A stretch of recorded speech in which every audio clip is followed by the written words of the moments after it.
나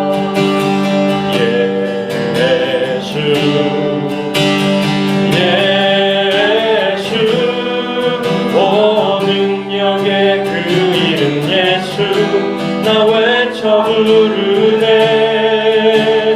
예수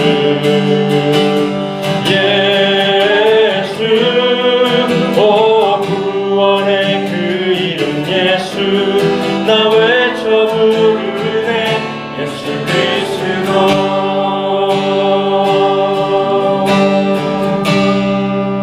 슬픈 마음 있는 자 슬픈 마음 있는 자 몸과 영혼 병든 자 누구든지 부르시오. 예수 이름 부르시오. 그 이름을 믿는 자 그 이름을 부르는 자 그가 어떤 사람이든 그는 구원 얻으리. 예수 예수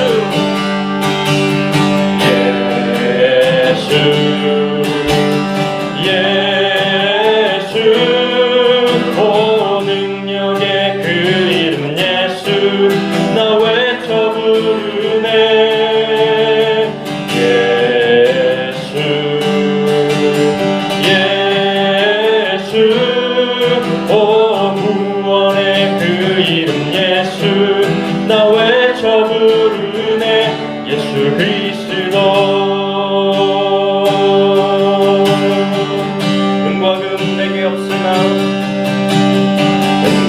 내게 없으나 나 가진 건 너에게 주니. 능력의 이름 예수라 그 이름을 부르시오. 그 이름을 믿는 자 그 이름을 외치는 자 그가 어떤 사람이든 그는 주의 영광 보리라.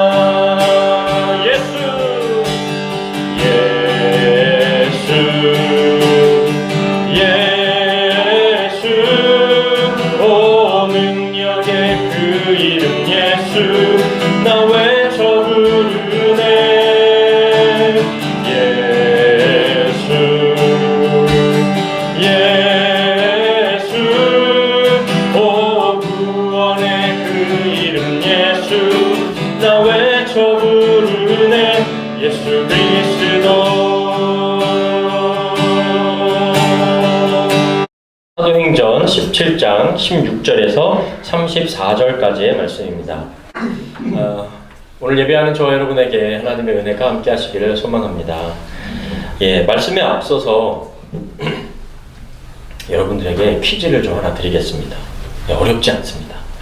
본래 우리 2020년도에 도쿄에서 올림픽이 열리기로 했었죠. 그런데 지금까지 연기가 되어서 올해 개최를 하려고 하는데 여러 가지 물론 문제들이 아직 산재해 있긴 하지만요. 자, 그러면 올림픽 경기에 기원이 된 나라는 어디일까요? 그리스. 네. 훌륭하십니다. 제일 먼저 손을 드시고 제일 먼저 답을 해주셨습니다. 맞습니다. 고대 그리스 아테네가 바로 이 올림픽의 기원이 된 것이죠. 설마 이렇게 고모께서 가장 빨리 맞추실 줄 정말 생각도 못했는데, 바로 오늘 이 바울 사도가 이 도착한 곳, 이 아덴이라고 부르는 곳이 바로 그리스의 아테네였습니다. 아테네는 사람보다 신을 찾기가 더 쉽다는 속담이 있을 정도로 수많은 신전과 제단들이 아주 가득했던 곳입니다. 이 당시에 로마가 지역적으로는 수많은 나라들을 정복했지만 문화는 이 그리스가 정복했다고 할 만큼 헬레니즘의 정치, 철학, 문화, 언어는 대부분 이 그리스에서 비롯된 것이었습니다. 그리스의 문화는요, 현재까지도 영향을 끼치고 있어서 우리가 알게 모르게 우리 삶에 깊이 영향을 주고 있습니다. 특별히 서양 문화에서 그리스 로마의 사상은요, 뗄래야 뗄 수 없습니다.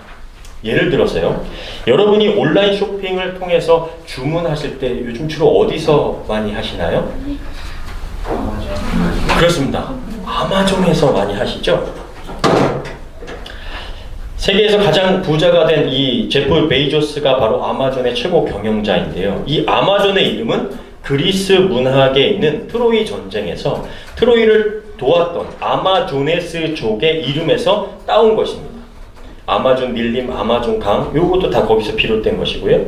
또 한국 분들이 우리 지식인이라고 많이 표현하는 네이버의 로고가 있죠. 저 모자 옆에 날개 달린 거.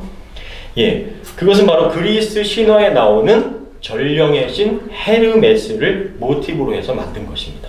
그만큼 빠른 정보와 이런 것들을 소식을 전달하겠다라는 것이죠. 또 몇 가지 더 알려드리자면 이 우리가 한번 이렇게 먹기 시작하면 좀 끊기가 어려운 게 있죠. 그렇죠, 커피죠. 바로 스타벅스의 로고 기억하실 겁니다. 이 로고는요, 그리스 신화에 나오는 세이렌이라는 바다의 인어인데요.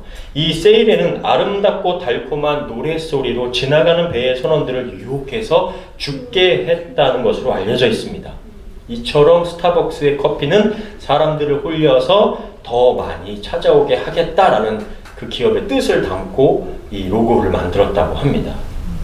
이 외에도요, 우리 자연강장음료 바카스, 바카스도 이 그리스 문학에 나오고요. 여자 화장품 헤라, 또 일본 카메라 올림푸스, 캐논 카메라 EOS, 또 베르사체 로고도 모두 그리스 신화 속에 있는 그 의미와 뜻으로 만들어진 것입니다. 지금 우리가 알지 못한 사이에 많은 기업들과 이 문화 속에는 이러한 그리스와 로마의 세계관들이 담겨져 있고 우리가 알지 못한 사이 많은 영향을 지금도 받고 있다는 것이죠. 이렇게 고대 그리스는 서양뿐 아니라 현재까지도 많은 사람들의 정신세계에 지대한 영향을 미칠 정도로 철학적으로 깊은 사상을 연구하고 나누었던 곳이 바로 이 그리스 그리고 아테네였습니다. 그 중심에 이 바울이 오늘 이 아테네를 방문한 이야기인 것이죠. 사도행전 17장 16절입니다. 바울은 아테네에서 신라와 디모데를 기다리고 있는 동안 그 도시에 우상이 가득한 것을 보고 크게 격분하였다. 바울은 이 신라와 디모데를 데살로니가, 빌립보, 마게도냐 지역을 마저 돌아보도록 하고 이 돌아오는 동안 자신은 먼저 아테네로 내려왔던 것인데 이 정치문화 사상이 중심지였던 아테네에 온 바울은 화려한 도시 문화에 놀라기도 했지만 수많은 신전과 우상들로 가득 찬 것을 보고 크게 격분했다는 것입니다. 격분했다라는 단어는 헬라어로 파록수노라고 하는데 이 단어가 그 영어의 파록시즘, 즉 격한 감정의 폭발, 또 발작이라는 단어로 변형이 된 것입니다. 바울은 이 아테네의 휘황찬란한 도시문화, 또 민주주의의 모태, 수많은 철학자들의 논리가 있지만 그 가운데에 하나님이 없음을 발견했고 더불어 하나님이 가장 싫어하시는 이 우상 숭배로 가득한 아테네를 향해서 정말 거룩한 분노가 일어났던 것이죠. 저도 2002년도에 유럽을 여행한 일이 있었는데요. 짧은 기간이었지만 로마를 방문했을 때 로마의 웬만한 길이나 지역이 모두 유적지라고 할 만큼 로마 시대의 것들이 잘 보존이 되어 있었고요. 특별히 어느 유적지를 가든지 조각상들이 정말 많았습니다.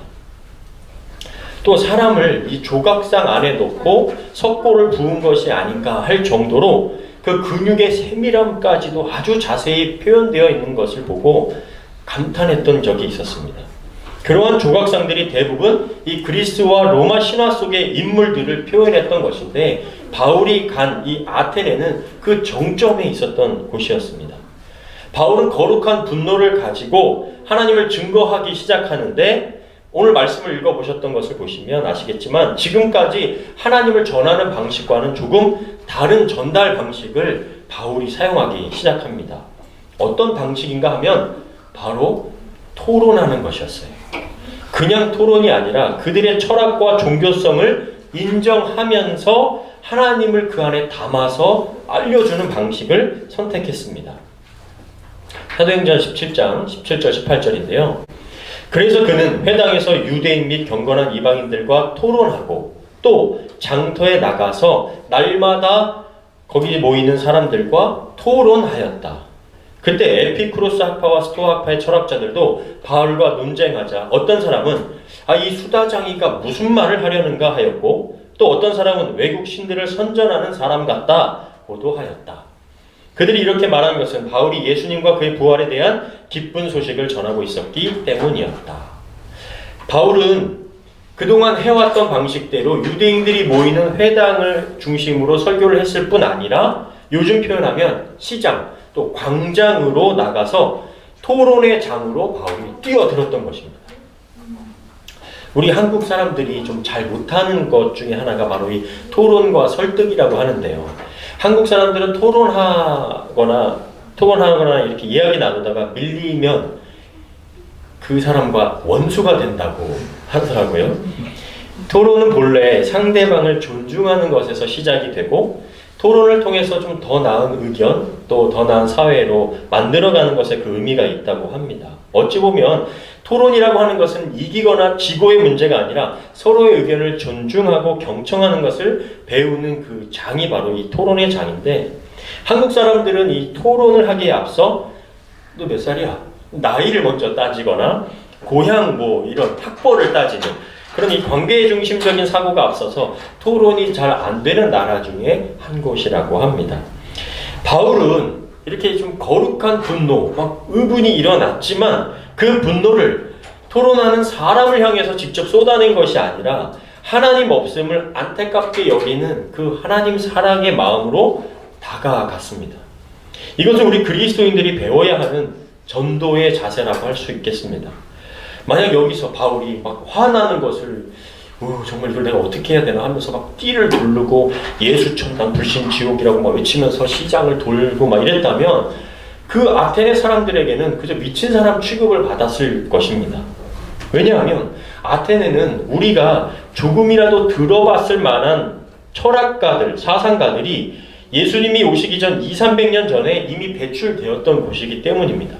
소크라테스, 아리스토텔레스, 플라톤, 우리가 막 이렇게 고등학교 윤리 시간에 그래도 이렇게 이름 좀 들어봤던 사람들이 거의 이 그리스 아테네 출신이라고 해도 과언이 아니기 때문입니다.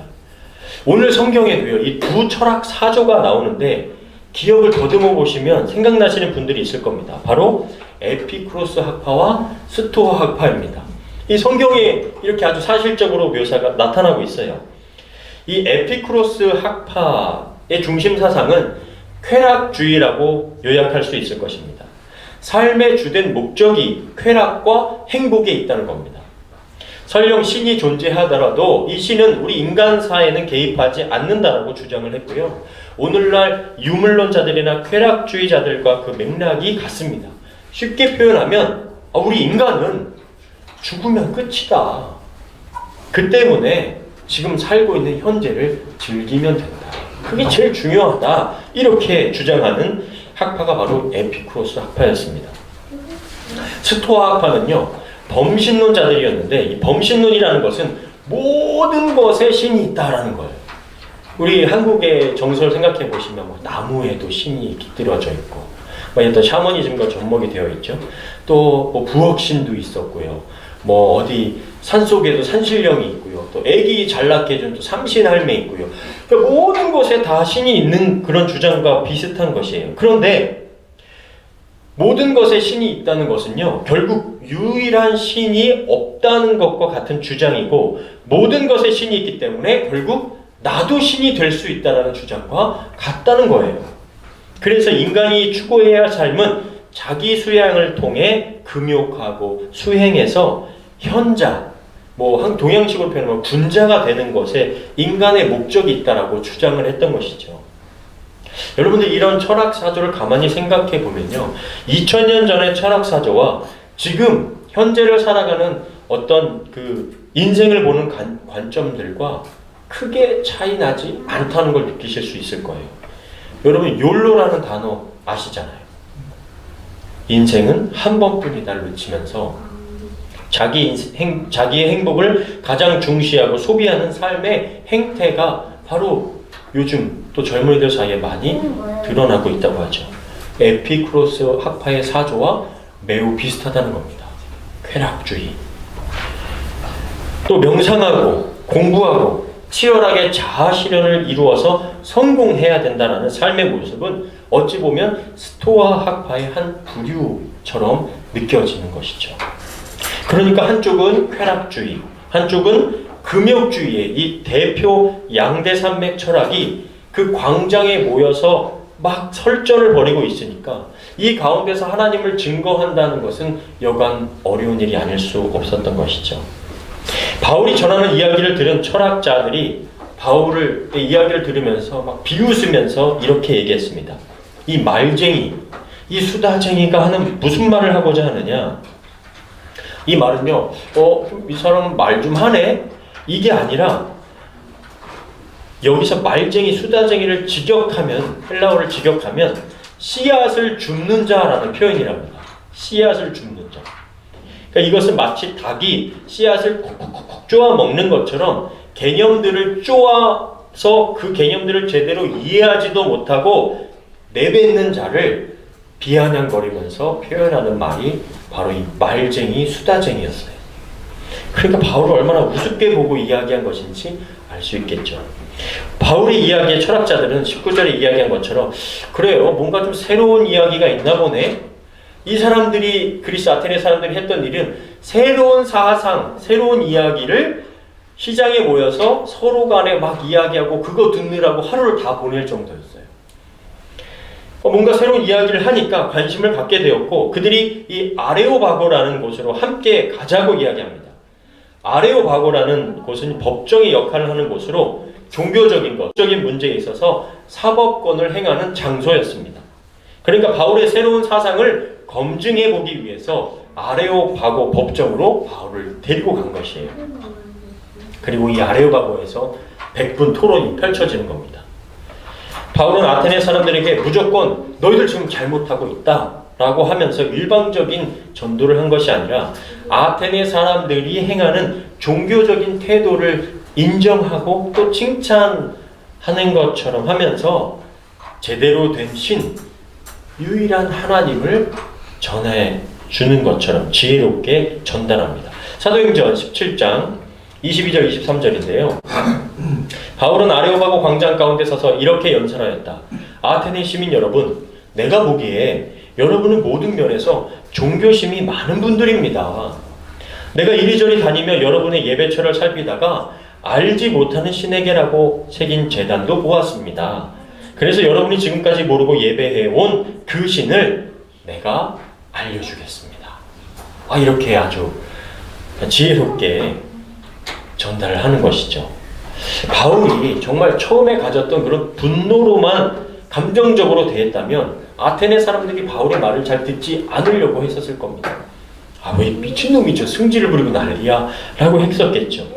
그래서 철학과 논리로 무장된 사람들에게 정말 성질만 부린다면 잘 들어주지 않았겠죠. 여러분, 바울은 정말 수많은 신전들과 제단들이 있는 것 가운데 알지 못하는 신이라고 이름이 새겨진 제단을 발견한 거예요. 고고학자들이 실제로 그 제단을 발견한 게 있습니다. 영어로 보면 unknown God이라고 되어 있죠. 그러니까 오죽하면 제단과 신전들이 너무 많은데 오죽하면 빠진 신이 있는 것 같아. 이렇게 하면서 진짜 제단을 만들어 놓은 겁니다. 고고학적으로 발견이 된 것입니다. 그런데 여러분 한번 생각해 보세요. 그리스인들이 이 알지 못하는 신이라는 제단을 만들었다는 것은 이 막연하지만 신에 대한 어떠한 마음이 있었기 때문에 이렇게까지 제단을 만들었을까요? 신에 대한 어떠한 마음이 있었기 때문에, 신을 어떻게 생각했기 때문에, 그렇죠. 두려운 존재, 무서운 존재로 인식했다는 것입니다. 자신들도 모르는 신이 있는데 우리가 신을 제대로 섬기지 못해서 벌을 받으면 어떡하지? 오겨나 그러면 안 되니까 이름 없는 신, 알지 못하는 신의 제단을 만들어 놓자 라고 안전장치 차원에서 미지의 신, 이름을 모르는 신이라고 제단을 만들고 제사를 드렸던 거예요. 그것을 바울은 그들의 종교성이 많다라는 말로 칭찬도 또 비판도 아닌 듯하게 표현을 한 것이죠.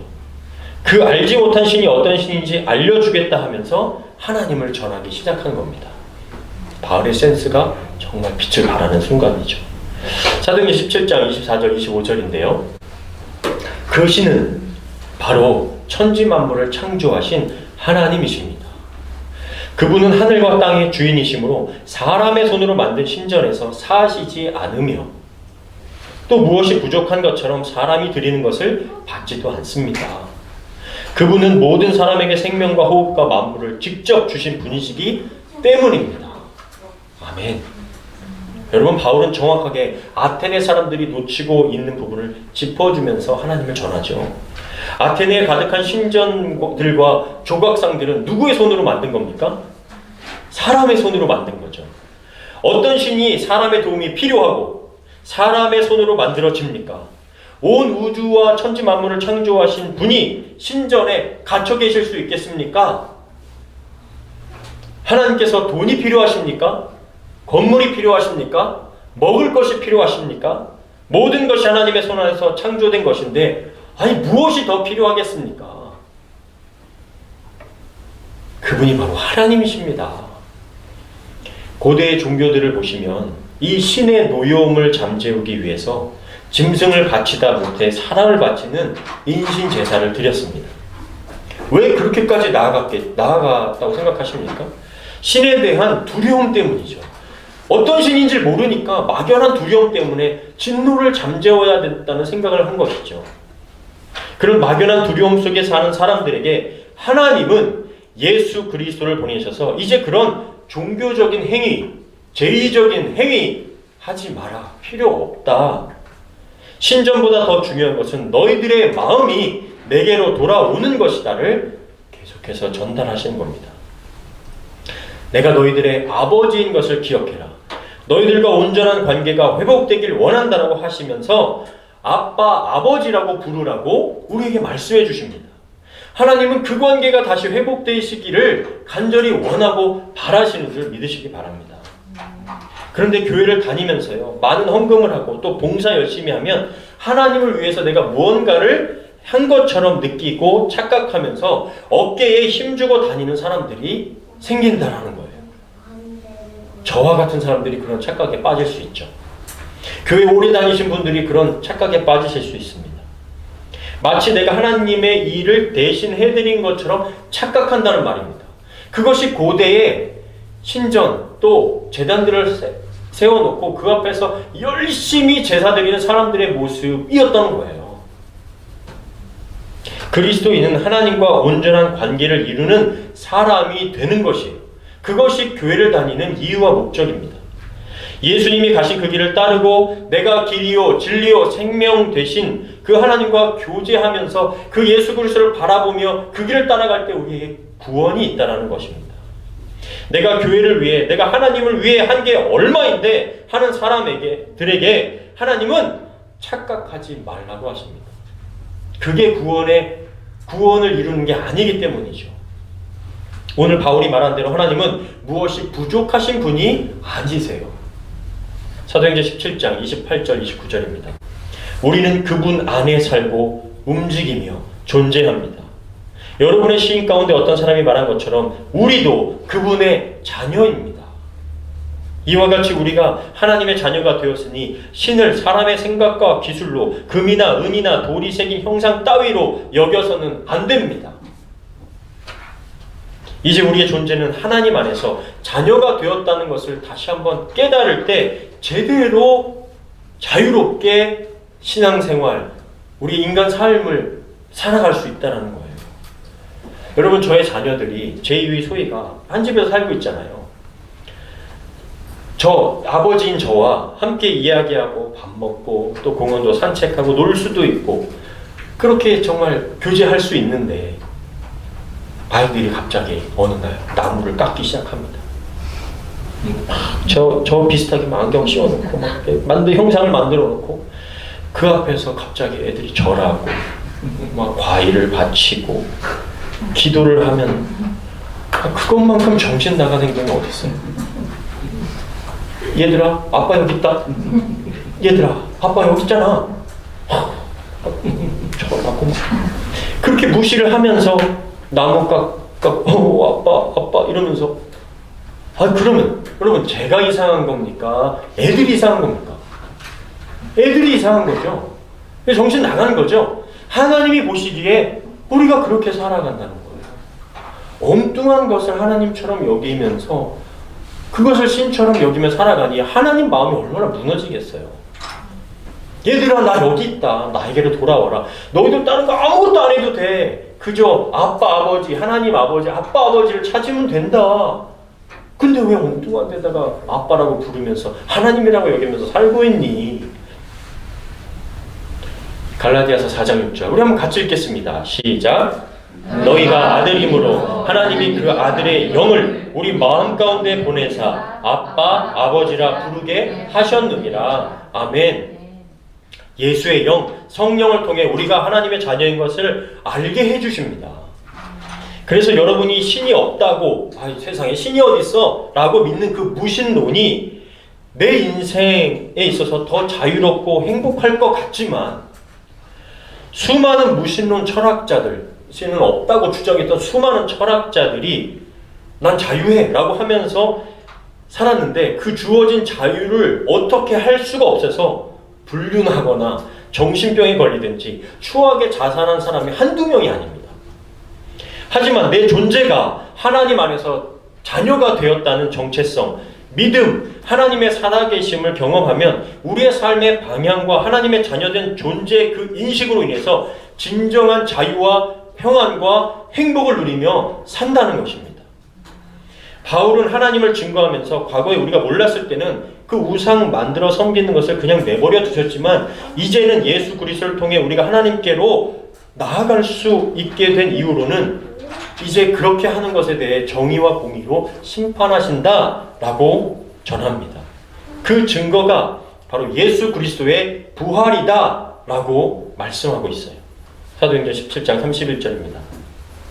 이것은 하나님이 정해놓은 사람을 통해 세상을 정의로 심판할 날을 정하시고 그분을 죽은 사람들 가운데서 다시 살리셔서 모든 사람에게 믿을 만한 증거를 주셨기 때문입니다. 그래서 예수 그리스도의 부활이 너무나 중요한 것이죠. 세상의 다른 우리가 신이라고 생각하는 것들과 차이가 바로 이 예수 그리스도의 부활입니다. 그 부활로 인해서 우리는 영원한 생명을 꿈꾸게 되고 소망하게 될 수가 있게 된 것입니다.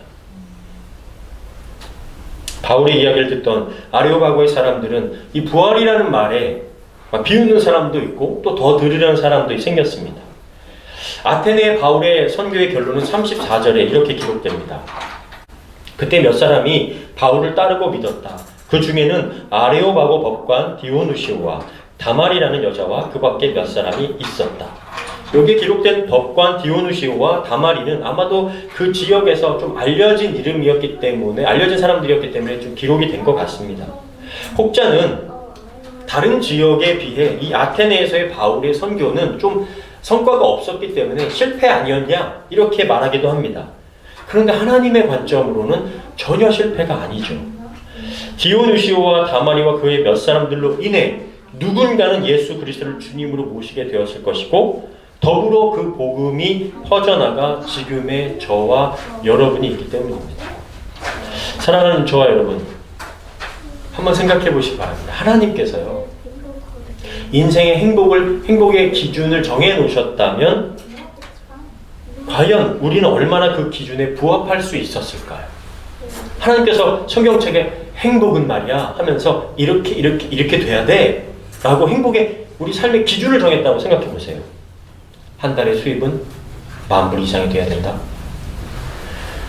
대학은 아이비리그를 좀 나와야 된다. 자녀는 5명 이상을 낳아야 돼. 수 있는 사람이 얼마나 되겠으며 구원의 과정을 이루어가기 위해서 우리가 그 자유와 행복이라는 걸 느끼며 살 수 있었겠습니까? 생각만 해도 답답하죠. 교회 예배 마치자마자 가서 막 성경 바로 읽어야지 않으면 그거 어떻게 다 채웁니까? 그런데 행복과 구원이 예수님에게 있다고 말씀해 주시면, 그러니까 예수님에게 구원이 있다, 행복이 있다라고 말씀해 주시니까 얼마나 자유합니까? 예수님을 믿으면 되고요. 예수님을 따르면 되고요. 예수님만 바라보면 됩니다. 그러니까 얼마나 그 안에서 우리가 자유합니까? 아테네 사람들이 행했던 그 제의적인 것, 율법적인 것들, 그것이 아니라 예수 그리스도 안에 우리에게 구원이 있다라고 하니 우리의 인생이 얼마나 평안해지고 자유해지냐 말입니다. 예수가족교회로 이렇게 모이게 된 것은 가족관계가 있기 때문만은 아닐 것입니다. 하나님께서 각 사람의 인생 가운데 계획하시고 섭리하심이 있으셔서 한국 땅도 아닌 미국도 아닌 캐나다 밴쿠버에서 교회를 통해 하나님의 자녀로 모이게 하신 것은 우리 가운데 분명한 의미와 목적이 있기 때문인 줄 믿습니다. 우리에게 하나님께서 그리스도인으로 부르심은 또 다른 디오누시오와 다마리와 같은 사람들을 만나게 하시고 바울처럼 가짜 신을 섬기고 있는 사람들에게 진짜 하나님이 누구신가를 전하게 하시는 사명을 우리에게 주신 줄 믿습니다. 철학자들처럼 인생의 행복을 찾아서 이런 사상, 저런 사상, 뭔가 좀 더 새로운 것 없을까를 찾아 살기보다 하나님 안에서 진정한 행복과 진정한 자유를 누리시는 저와 여러분 다 되시기를 주님의 이름으로 간절히 축원합니다. 아멘.